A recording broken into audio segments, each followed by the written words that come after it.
We lived in an apartment, 2 bedrooms. There was 4 other kids in there, and his roommate had a kid, and there was my stepmom.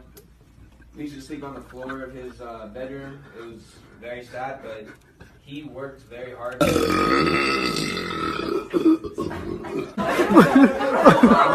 the top rung.